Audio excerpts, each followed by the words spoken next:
মাসিমার শেষ সময় আমি ছিলাম না, তাই মনটা আজও খুব খারাপ লাগে। সুপ্রভাত সবাইকে, আরও একটা ডেইলি ব্লগে আপনাদের সবাইকে স্বাগত জানাচ্ছি। এটা ছিল দুদিন আগেকার একটা ব্লগ। এই দিনে আমার দিদির শাশুড়ি মারা গেছিলেন, আর 1 বছর পূর্ণ হলো। সেই উপলক্ষে ওরা বাড়িতে একটু অনুষ্ঠান করবে।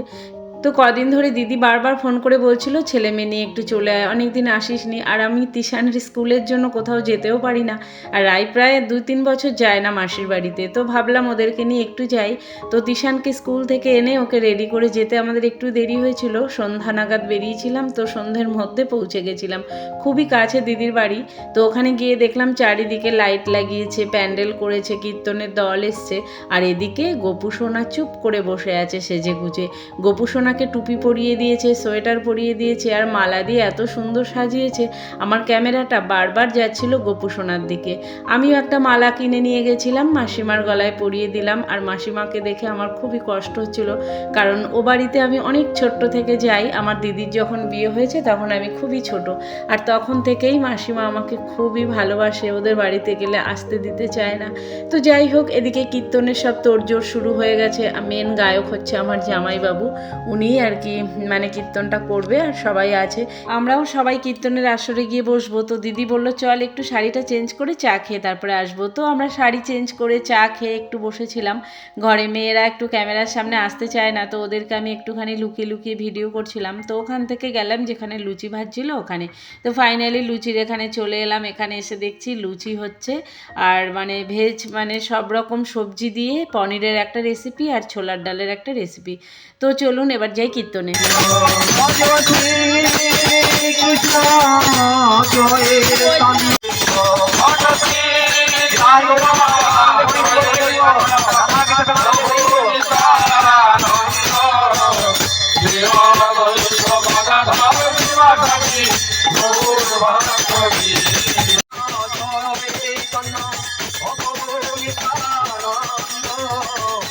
তো এদিকে কীর্তন প্রায় শেষের পথে, আর সবাই মিলে হাতে হাতে লুচিগুলো বেলে নেওয়া হচ্ছিল। রান্নাবান্না তো সব কমপ্লিট হয়ে গেছে, কিছু বাচ্চা একটু ঘুমাচ্ছিল, তাই তাড়াতাড়ি করে সবাই করছিল। দিদির মেয়েরাও হেল্প করে দিচ্ছিল একটু। তো ওদিকে তিশানের তো ঘুম পেয়ে গেছে, ওকে আগে খাইয়ে দিই। আসো বাবা, খাইয়ে দিয়ে আসো, তাড়াতাড়ি আসো আসো।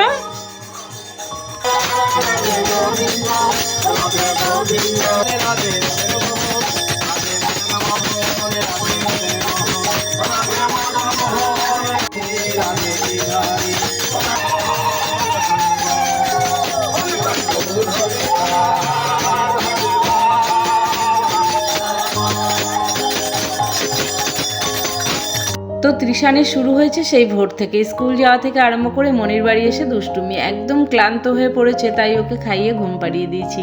এদিকে কীর্তনের লোকজন সব বসে পড়েছে খেতে, আর দিদি ওদিকে আমার জন্য করেছে আলু সিদ্ধ দিয়ে ভাত, কারণ লুচি ইদানিং আমি একদমই খেতে পারছি না, ভালো লাগছে না।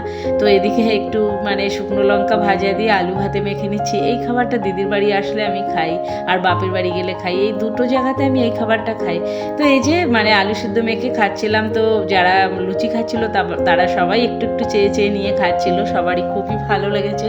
তো এটা ছিল পরের দিন সকালে, এই যে একটু রুটি বানাচ্ছি, আমরা চা খাবো তাই। আর আমার মুখে যে দাগগুলো দেখালাম ওগুলো বাড়িতে থাকতে আমার মাছের তেল ছিটকে মুখটা একদম মানে কালো স্পট পড়ে গেছে, ওটাই দিদিকে দেখাচ্ছিলাম। তো শীতের সকালে চা আর হটপট ভর্তি গরম রুটি নিয়ে বসে পড়েছি। দিদির মেয়েরা, দিদি, আমি, আমার 2 ছেলে মেয়ে ছিলাম। তো ভীষণ এনজয় করে করে খাচ্ছিলাম আর গল্প করছিলাম। অনেকদিন পরে এক জায়গায় হলে আমাদের গল্প আর শেষ হয় না, আর ভালোও লাগছিল।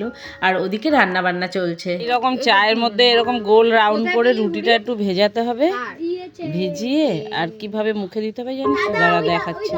কাপড় এইভাবে মিহির ওই দাদাটা ওইটা গরম অনেক। আজকের ডেইলি ব্লগটা যদি আপনাদের ভালো লেগে থাকে অবশ্যই লাইক কমেন্ট শেয়ার করে পাশে থাকবেন। আর আপনাদের এত সুন্দর কমেন্ট পড়ার জন্য আমি কিন্তু অপেক্ষা করে থাকি। খুব সুন্দর সুন্দর কমেন্ট করেন আপনারা, আর এইভাবে ভালোবাসা দিয়ে আমার পাশে থাকবেন। আর যারা নতুন দেখছেন অবশ্যই একটু ফলো করে দেবেন।